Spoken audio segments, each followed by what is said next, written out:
And then after our intro, I do have one side piece I did not put on paper that we're going to bring up that I think you're going to like. I think you may have even talked about it. I know you're betting zero. In recent hours.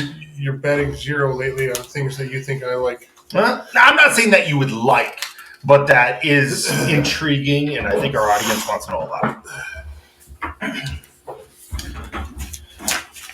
So you give the go, no go. Thanks for the pen I had there. You're welcome. I'm ready. Alrighty. Welcome back to another episode of 217 South Mills. Brought to you by Cabin Coffee Altoona, located at 2922 Meadowlark Lane in Altoona, Wisconsin. And Pizza Del Rey, located at 911 North Hastings Way in Eau Claire, Wisconsin, with our favorite pizza buffet, and frozen pizza.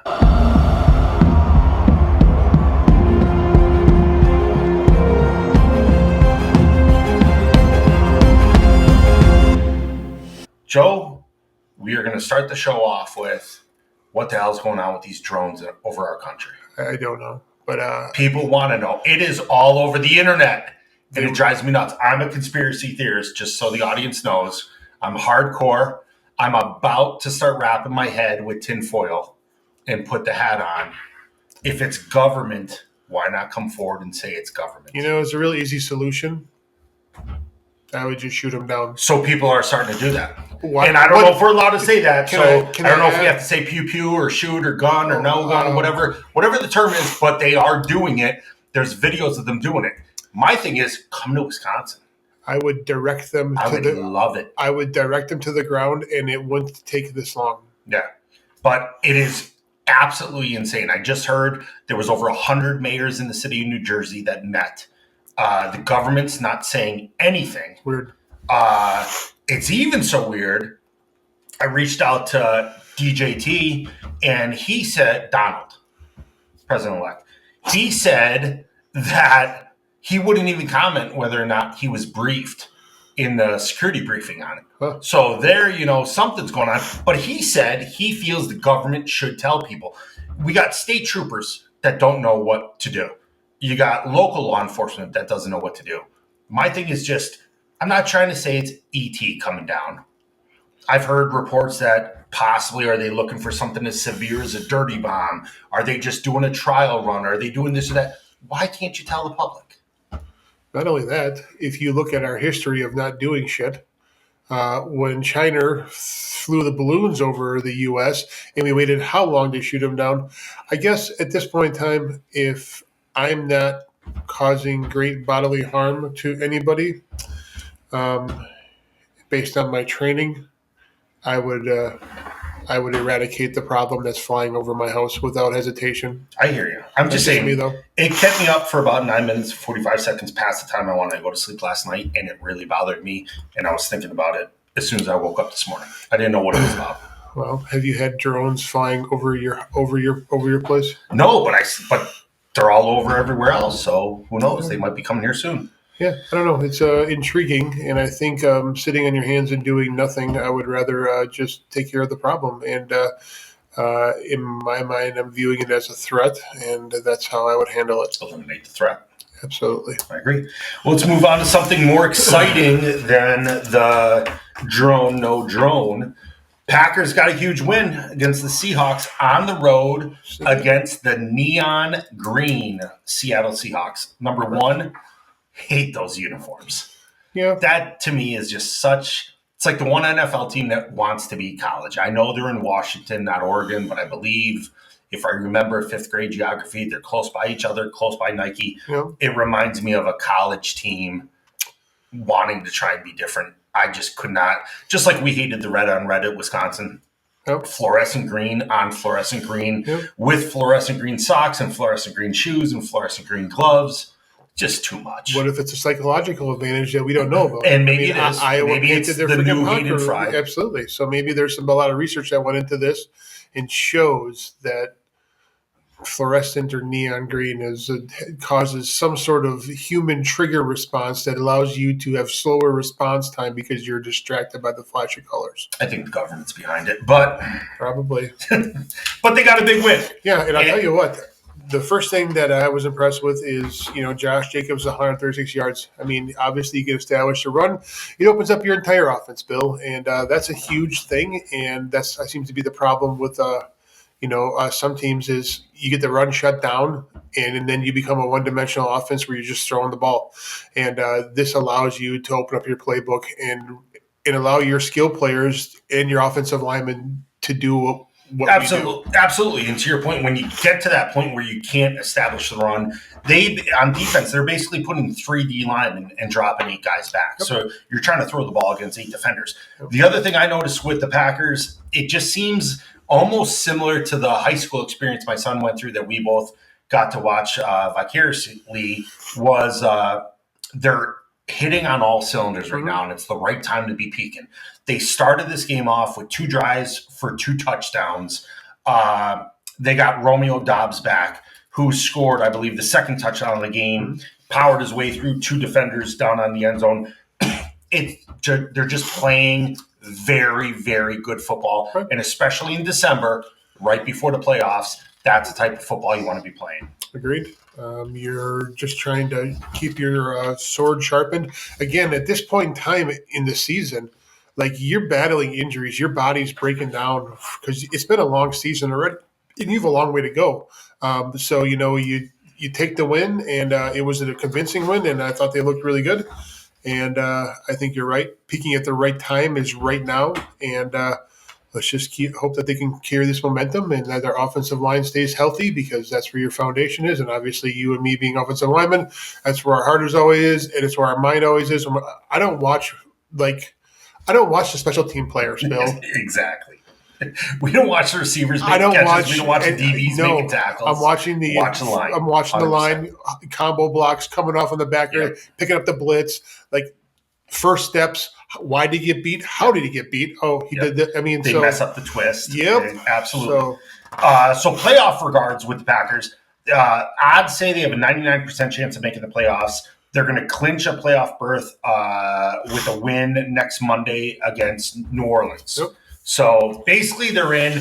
What we're hoping for, what we're talking about is that everything keeps churning, moving forward the way they're going right now, that they don't have a one and done like the Packers have sort of gotten known for over the last 10 years. Yep. So I want to make that run in the playoffs. We look good. I'm excited for them, and I'm hoping that everything, if we can just keep playing the way we're playing, good things will happen.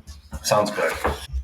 Hey, Bill, when you think of Christmas, what do you think of? You in a Santa suit trying to squeeze your big ass down my chimney? That is the most disturbing thing I've ever heard. I don't know. Christmas trees, presents, snowmen, candy canes? Candy canes. The drink of the month in December is the candy cane mocha. It's a double shot of espresso, white chocolate, peppermint syrup, milk, whipped cream, and crushed candy canes. Sounds good. Not as good as you in a Santa suit trying to squeeze down my chimney. Come on down to Cabin Coffee Altoona and get yourself a candy cane mocha. What is wrong with you? On to college. The big news in college this weekend was the Heisman Trophy Award. And Joe, I'm not going to lie to you. Our comments are blown up with some of the stuff we've said, which I laugh about, that either people are that unknowledgeable or they're that much on the bandwagon that they're drinking the Kool-Aid thinking that their team's the best, playing in a shitty conference. It comes down to this: Travis Hunter, Ashton Gentry. Now, Ashton Gentry won the Doak Walker Award. That's the best running back in the country. Correct. Ashton Gentry was the best running back in the country this year. Agreed. Travis Hunter won the Heisman. Travis Hunter is the first player that I know of ever to play both sides of the ball, to truly play both sides of the ball. Correct. Charles Woodson played both sides of the ball for Michigan, played a little bit of receiver. Right. And he was a DB. Not enough. I mean, enough where you had to respect him on the field because he was an athlete.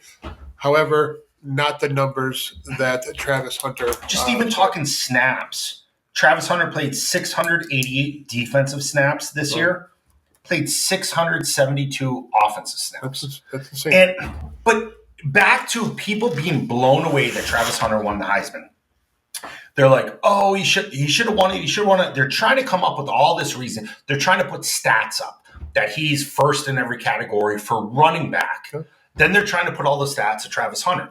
Well, I looked at the stats for running back, and Ashton Gentry had 344 carries, just under 2,500 yards rushing, 7.3 yards per carry, and 29 touchdowns. Basically, the twin brother of Melvin Gordon, Wisconsin running back from back in the day, who also finished second in the Heisman vote, and he played in the Big Ten.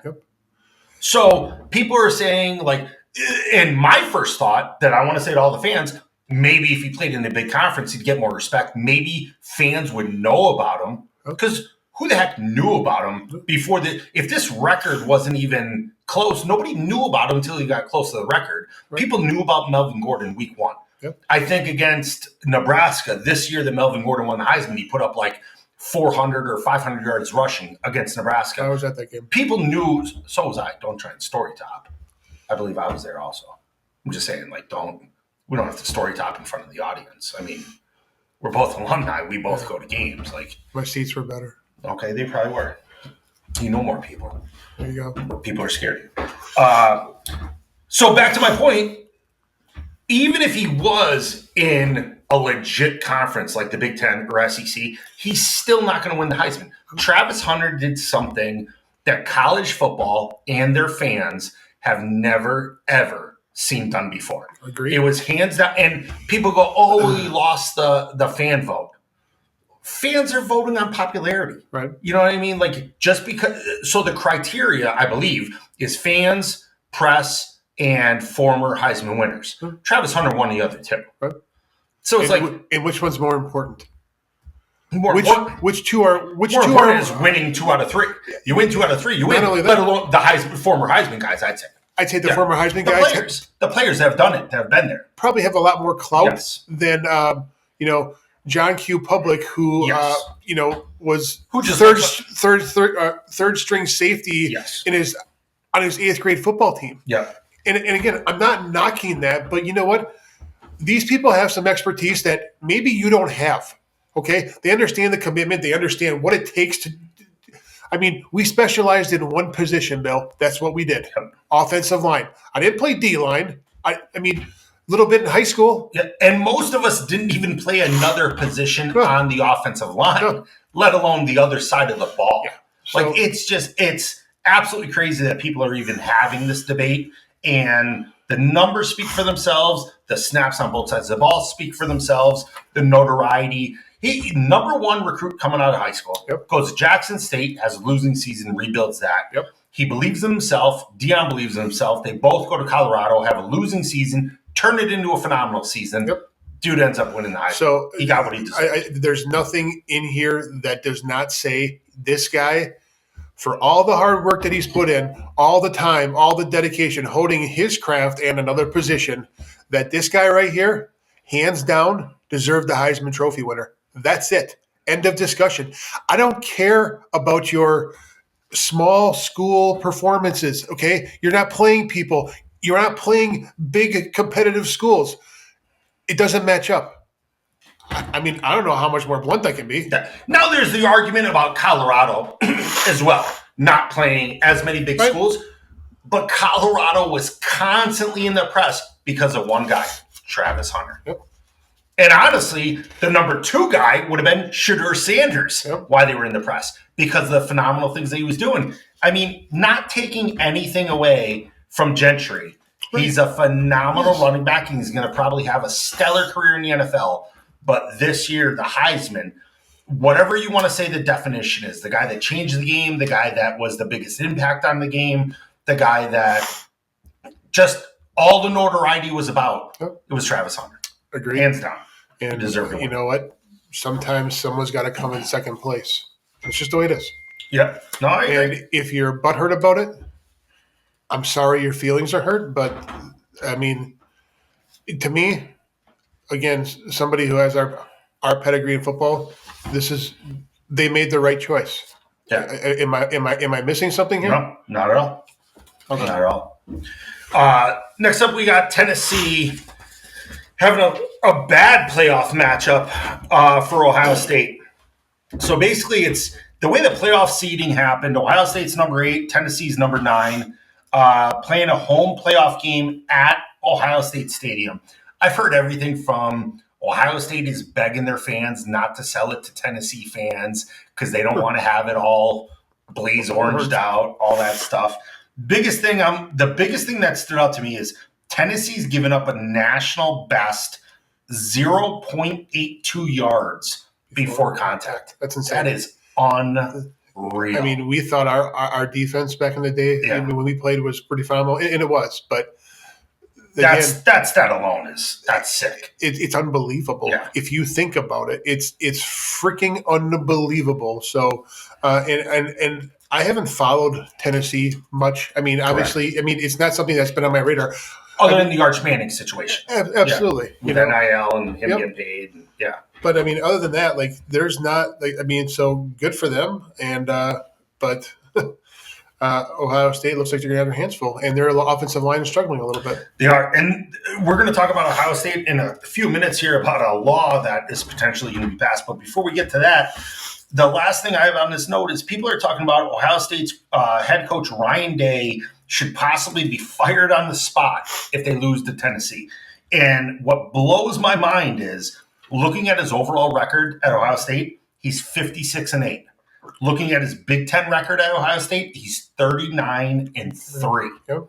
He's lost 3 conference games. Yep, but he's also lost to Michigan. He has, and that's huge with that. That's a big freaking deal. But here's my thing, similar to NIL, how we always talk like guys going out, guys going in. Who are you going to get to replace him to better this record? Well, I think it's a high-profile, high-paying job, Ohio State. I don't think they're going to have a hard time filling. Oh, no, they won't have a hard time with candidates. But finding a guy, you're at the top 1% right now. I agree. And you're trying to get higher than that. Right. I just don't know. What are you going to sacrifice to make that change? Right. That'd be my question. Yes, everyone's always trying to get better, but I do think there will be a sacrifice if you let him go and bring somebody else in, from recruiting to the unstableness of the program to hoping that the next guy can actually perform, let alone perform better than what you see in the record right now. True. And there's always up and rising coaches, or there's alumni that that we don't know about that are sitting there on the sideline just waiting for the opportunity and might be a good fit. But I agree, it's hard to talk about someone's termination with a record like that. It seems like wow. But they played to win the national championship and they played to beat Michigan, and that's what they based their entire thing on. And they have an amazing history at Ohio State. Yep. Going all the way back to Woody Hayes and all those. So I get it. If you're not performing to the standards and you're putting that much money and you're bringing in that caliber of players, maybe they already cut their strength coach, because that's usually the first guy. That's usually the first guy to go. Yep. But it's insane. But the expectation's there, and you kind of know that going into it. Yep. You have to win. All right, moving on to the transfer portal. Some exciting things happened over the weekend. Some big news, at least in our eyes. Penn State's quarterback, Bo Bribula, entered the portal ahead of the college football playoffs. So Penn State's playing in the playoffs, I believe, on Saturday. Right. And this kid entered the portal, I think it was yesterday or the day before, from the time we're recording, entered the portal. He's a redshirt sophomore and a backup quarterback, and I believe he's played in all 13 games this season. He's played in all the games, and I think the majority of his stats, ironically, come against the Badgers. Their starting quarterback got hurt. Right. He came in. I got all excited, we're going to get second string now, and he lit us up. Right. And my thing is, should we claim him? Should we go after him, dump some NIL money, some collective money into him and get him? We don't have a quarterback right now in Wisconsin. We got our top 2 guys, one coming off an ACL injury, the other one coming off a sub 500 season. Both entered the portal. Right.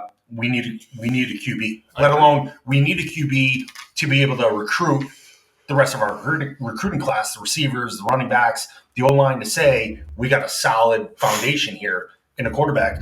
I think he's the guy that was. I mean, don't get me wrong. There's a lot of programs that have their eyes on this guy, Right. but I do think, especially in the Big Ten, this is a QB that Wisconsin needs to try to jump on. But this is going to be one of those things. Can a Wisconsin afford a quarterback like him? That's the problem. Because we talk about, hey, we're losing players in the NIL because we don't have the money of the Alabama, the Oklahomas, and all the big schools. I mean, SEC schools, because we don't. True. From our research, how's that? True. So, but with that being said, though, too, with Michigan, with the Bryce Underwood kid transferring from decommitting from LSU, right. going to Michigan, we never knew about that money until the wife of the owner of Oracle and our friend Dave over at Barstool jumped in and said, "We'll give you $12 million over 3 years." Right. So, I mean, maybe there is a Wisconsin donor. It's like, hey, there's a QB out there. Yeah, I'm willing to drop $6 million, $10 million, whatever. I mean, you never know, just because we keep going back to there's no rules, there's no regulations, there's no transparency with the money. It's the Wild West of college football right now. So, yeah, at any given day, maybe the program that doesn't have that much money all of a sudden gets a billionaire that wants to back it. Okay, let me ask you this. Right now, he was on a team playing for the playoffs for Penn State. Is that a hard transition to go to a program that just went barely 500? I mean, we didn't. I'm sure it is. You're in a successful locker room to go into arguably a losing locker room, 100%. But does he go in? Like, I mean, any leader has that confidence that you're going to go in, you're going to change the program, you're going to put your stamp on the program's history. Yeah, so maybe it's even more eye-opening saying, I'd want to go there and be remembered forever as the guy that came in that turned the program around. I mean, yeah, you could argue both sides of it. Right. 100%. It would probably be an easier transition to go from a team that has more money that underperformed this year or a team that doesn't have the money that underperformed year. I mean, you almost got to think, like, lean towards the team that, I mean, I understand the legacy aspect of it. I completely get that. But that's more responsibility on you. And you can come into a program that underperformed right here, but still has quality players and still has NIL money. Like, I got to say, Bill, like, I can only get kicked in the teeth so many times in a losing program, and I'm going to get paid the same.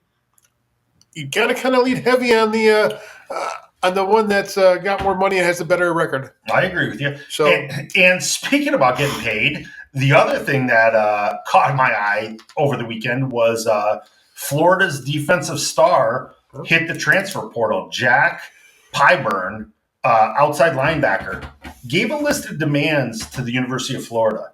He wanted $45,000 a month, guaranteed starting spot at outside linebacker, guaranteed spot in the rotation on third downs, and an increase of snaps in the rotation. And supposedly, Florida's head coach, Billy Napier, and his staff told him to walk. And he's in the portal. Well, this is the era of this right now. I mean, this is 1,000% where college athletes are able to pretty much, this is what I want. You're not going to give it to me? That's fine. Yep. Go somewhere else. I'll go somewhere else that will offer it to me. Yep.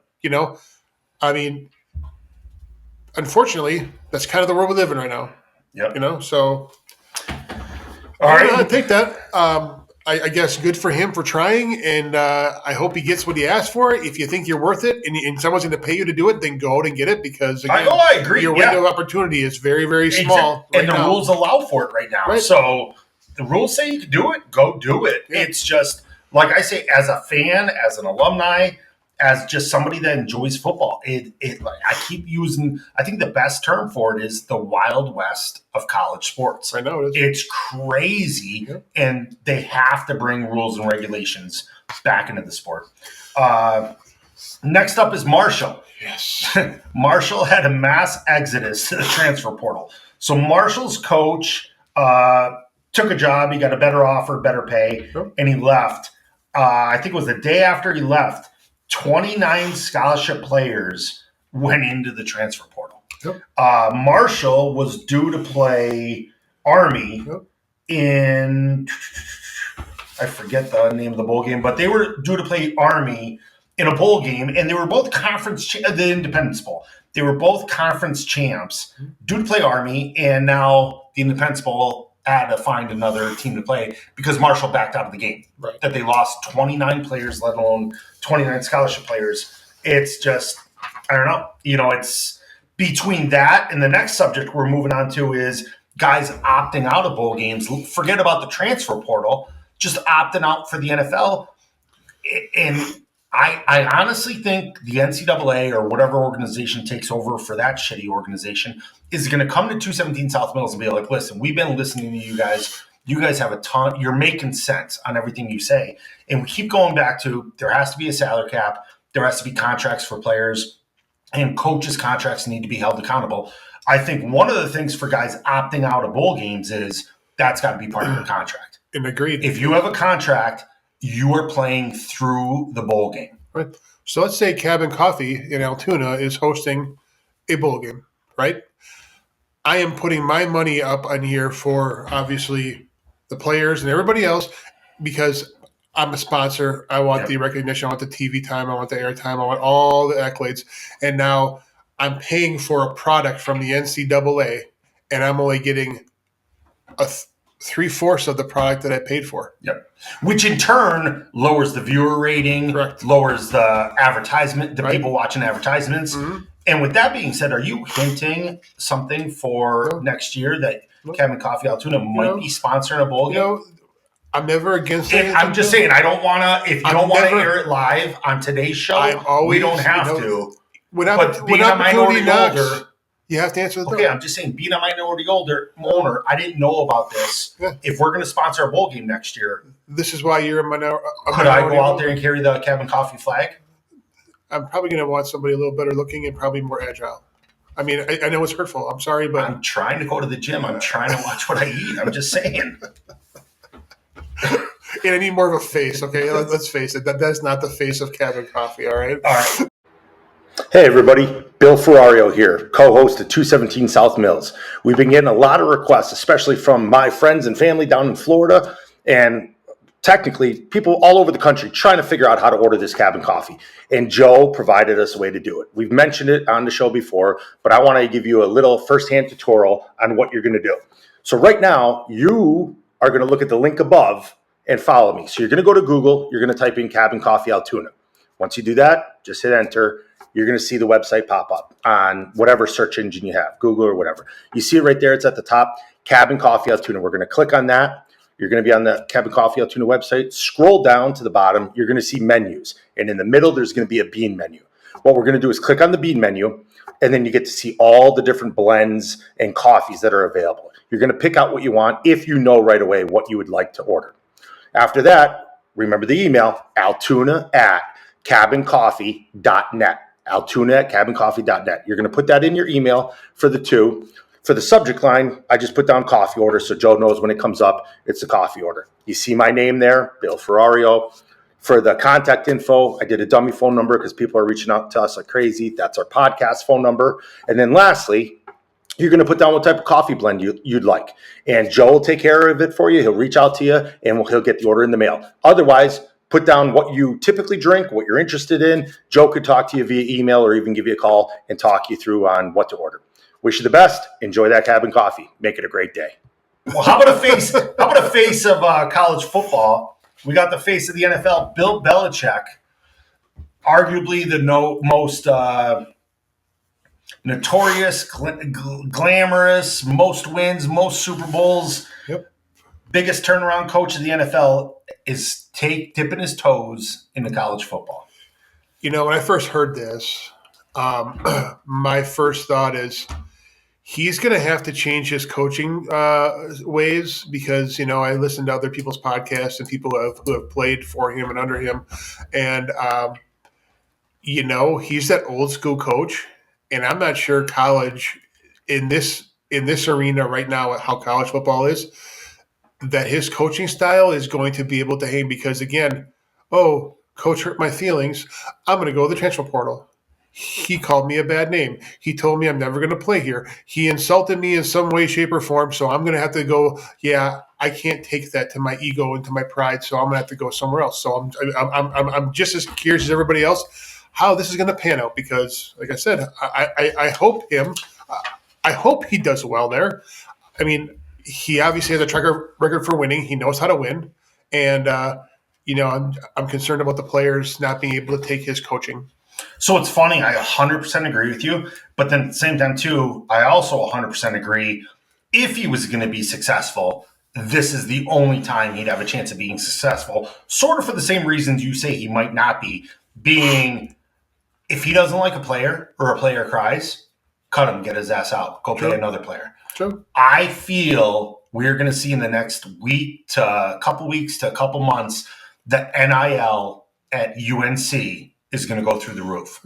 Because I feel like people are going to start donating, being like, let him get whatever player he wants. True. We want a championship. Very true. So I think there's that possibility. I'm not saying it's going to happen, but it's a definite possibility that he's going to run it like an NFL show.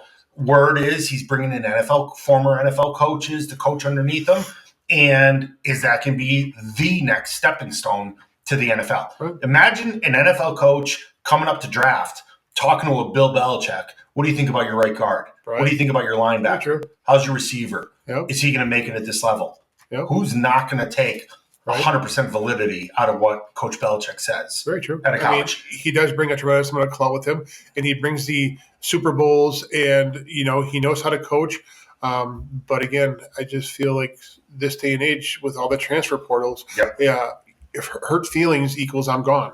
Correct. And that wasn't an option for us. Correct. I mean, you bucked up, you bowed up, and you played the damn game, and you had a rough practice, got your ass chewed, had a rough game, had a blistering film session where you were the star, unfortunately, because we've sat through numerous ones of those, and but at no point in time, what we were going through that, going to another school wasn't an option. It wasn't. So now, is that going to be in the back of these players' heads? Like, oh, he's hard on me. I'm not used to this. Like, that has to be a concern. Correct. And then the last thing with Belichick is, I believe it's within the next month to a month and a half. If he's still on the UNC roster, his buyout drops from I want to say 12 or 14 million down to 4 million. So right around the time NFL jobs might be opening back up again. Right. Well, if he was to say, I'm bouncing, going back to the NFL, the buyout's a lot less. Right. So that's always an option as well. Pretty smart. Correct. Absolutely. Yeah. He didn't get where he is by being dumb. Yep. So good for him. So sticking with the college football and the NIL, Mike Norvell, Florida State's head coach, signed a contract where his salary was going to be $11 million, decided to give $4.5 million of it back to athletic revenue share. And this was something I literally just learned about this morning. We got to do more research going into next week about this, but it's basically what I've read about it. It's another collective and a way for schools to just flat out pay the athletes. Right. So this coach, he's being smart. It's like he's betting on himself. Like, oh, you're going to pay me this much? Well, I'm going to take this much of it, put it back into the players. Plus, it helps them that much more with recruiting. Right. You're saying Joe Blow that you might not be able to get that NIL money for. Hey, we got a pool over here that I put $4.5 million into. That's going to pay you right off the bat. And we're going to work on getting you NIL deals and getting you more money out of the collective. So, and can you imagine a coach saying, hey, just so you know, not only am I recruiting you, I'm also the guy that put the money up for you. Absolutely. Okay? That's how much I believe in you as a high school player, to come to my school. I mean, it does show, like I said, absolutely. Yeah. It's pretty impressive. And similar to what I saw as an offensive lineman, quarterbacks, and that was the thing during my era and after my era. The one thing that stood out with Tom Brady with me, for how much success he had, he always renegotiated his contract to better his team. Right. And he was the smartest person in the world, knowing the better his team was, the better he was going to be. Sure. And college coaches are starting to take that mindset. So not only is Mike Norvell doing it, LSU's Brian Kelly agreed to match donations to LSU's collective up to $1 million. So for the first $1 million that get donated to LSU's collective, Brian Kelly is going to put another $1 million into that. Right. I mean, I just think this is the wave of the future. It's all about money. Now, with all that being said, one of the things with money in colleges, and here's where the NCAA, and once again, I just say they were the most regulated organization to the most deregulated organization. when we were in school and prior to us getting to school, universities were cutting programs because of Title IX. Title IX said that females in sports had to have the same amount of money as males in sports. That had to be divided. Whether those sports made money or not, similar to the NBA and WNBA. WNBA just losing money, NBA making money, not so much this year. But with all this NIL money and collective money and having to pay athletes, there's a lot of big-time schools that are struggling right now or are about to start struggling because they're not going to have that money to keep up. It's law for Title IX. They have to put money over here. So you can't just, what is it? What's the Peter, Paul, and Mary? Steal from Peter to pay Paul type deal. You can't do that because it's law. I mean, you're going to break the law to do that. So they got to keep getting more money. Now, I say a lot of these universities have whatever it's called, the funds with tuition, have hundreds of millions of dollars in those funds. Start tapping into that instead of raising tuition or raising anything else. But it's the world we're living in. And lastly, to circle back to Ohio State, probably the funniest thing that we've seen on the internet, an Ohio lawmaker wants to make planting a flag in the center of Ohio Stadium a felony. Maybe quit being a bitch. I hear you. I don't know. Maybe win the game. I don't know how else to say it. Are you freaking kidding me? You're going to put a law in there where you can't. Hey, guess what? Freaking win. Okay? I agree. Don't let them put their flag on your field. Okay? I agree. You're going to make a law? And there's a bunch of stupid laws out there, and people do stuff for attention and for publicity. But yeah, I don't think he expected the backlash that he's getting and that they're getting. It's you deserve it. He does. A lawmaker, so let's just call him a politician. Yeah, absolutely. Yeah. Lacks common sense 99.9% of the time, and this is how you're spending your taxpayers' money by developing a freaking law like this. Yep. What a waste! I agree. Now, would I be pissed off if someone planted a damn flag on the W in Madison? You're damn right I would. Am I going to petition to make a freaking law so you can't because I have hurt feelings and my team lost? Yep. What in the actual hell is going on here? I agree. All right. Seriously, people. What the? So moving on to the NFL here. So we have talked about fines on this show. And I have mentioned in the past about socks and jerseys. And I realized I was going off an old number. I was saying for socks being not the right. So the two things that I remember that got fined the most religiously every single game were socks and jerseys. Yep. And I used I think $2,500 number for socks and $5,000 for jerseys. Well, socks, jerseys, and undergarments all fall in the same category. If you get fined during an NFL game, it's $5,628. Yes. If your socks are not at the right position, so any team in the NFL, let's use Green Bay for instance. If you see the Green Bay Packers wearing all white socks or all green socks, all the way up from their ankles up to their knees, that player is being fined $5,628. Now, maybe Jordan Love's nowadays with the salaries out of control, a lot of times quarterbacks will pay the fine to have their offense or their defense all look uniform the way they want them to look. That's a lot of money. The other one that caught my eye, and all these fines are crazy stupid, but the other one caught my eye, throwing a football into the stands. Mm-hmm. The fine for that is $7,878. Fans, don't quote me. Don't blow me up in the comments. I believe in NFL football is somewhere between like $300 and $400 for an authentic NFL football. Okay. You're going to fine the person $7,878 for throwing it into the stands, making the fans' day. The fan that catches it, you made their life. Absolutely. The fans in the crowd, they're hoping for that. Right. They want to go to a game that possibly have that once-in-a-lifetime experience. Yep. You're going to find that player $7,878, and you probably, between two teams, have well over 100 balls on those sidelines. Correct. How many balls literally get thrown in the stands? You're going to find that much money. Yeah. And just again, mind-blowing. But let me ask you this. I'll play the devil's advocate. I mean, obviously it's a business, the NFL, and we both know that. You know that more than I do. How else are you supposed to make players and coaches and personnel comply with your brand other than finding them, because there's no other freaking way. You can't give them a timeout. Yep, 100% agree. My argument is not about the fine. I guess my argument is, what are we picking to hold to the brand? And to me, like, for instance, you get fined, and maybe for next week I'll pull it. You get fined if you physically, not if your helmet gets knocked off, like we talked about last week with the Lions and Packers, but if you take your helmet off in the field of play, you'll get fined. The reason the NFL fines you is they don't want your brand to exceed or catch up to the NFL brand. So they want everybody's logo. They want everybody covered with a face mask. They don't want fans to see your face. That I understand. Throwing a football in the stands after a touchdown, I guess my devil's advocate is, what's the difference of doing that as opposed to spiking the ball, which is allowed now, doing the dances.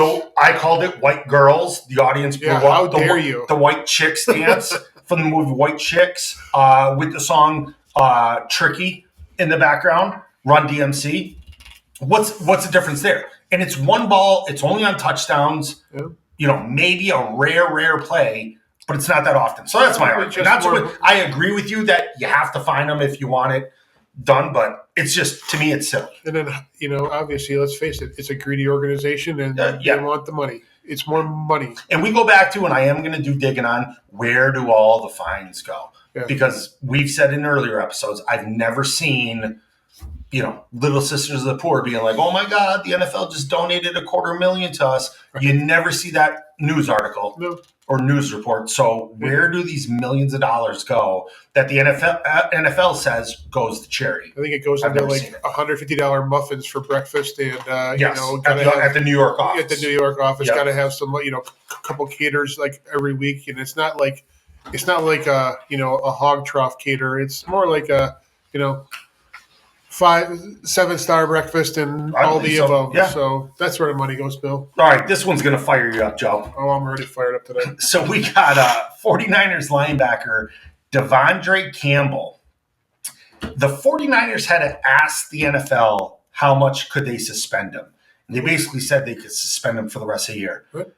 He thought he had earned the starting job. Okay. He did not. Good. And he's on the bench, and his team said, you got to go in. He goes, I don't want to. He's fully dressed. Right. He's not injured. Right. And he goes, I don't want to go in the game. Mm-hmm. So reports say it started in the second quarter, proceeded to the third quarter. By the third quarter, John Lynch leaves the boxes, comes down to the sidelines, and I'm sure he said it a lot worse than the quote says, that John Lynch said, go to the locker room.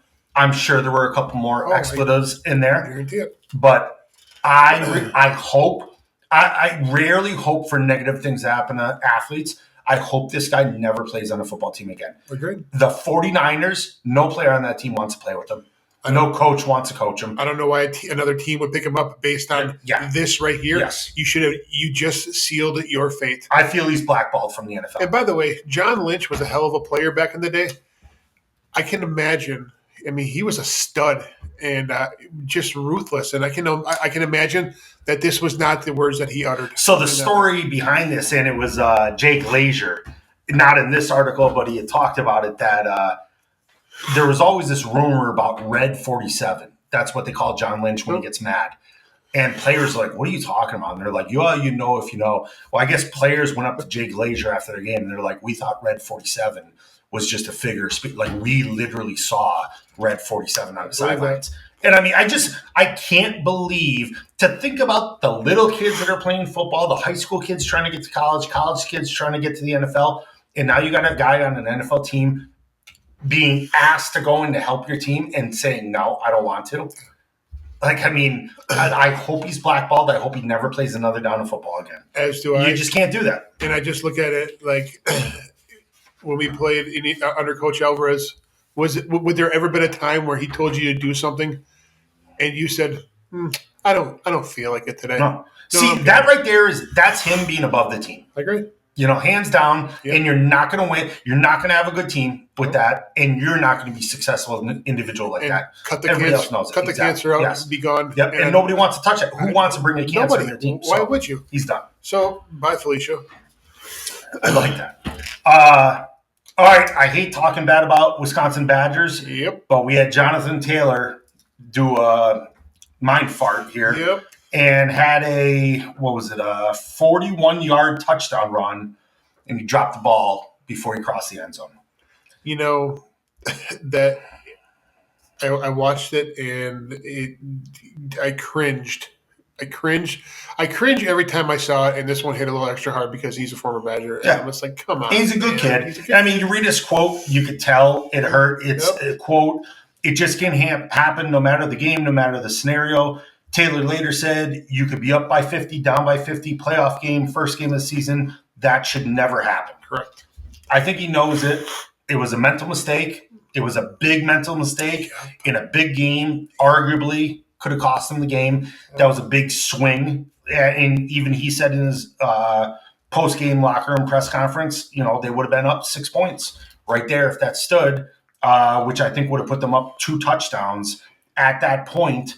It might have been the difference in the game. In addition to that, in that same game, talk about crazy plays, and we actually had this snippet up last night that got a lot of comments and likes. What is it? The Colts tried a double throwback pass that ended up getting it picked off. And they called it I don't think they called it a pick six. I think they called it fumble recovery for some odd they call it, and so it was technically a fumble recovery.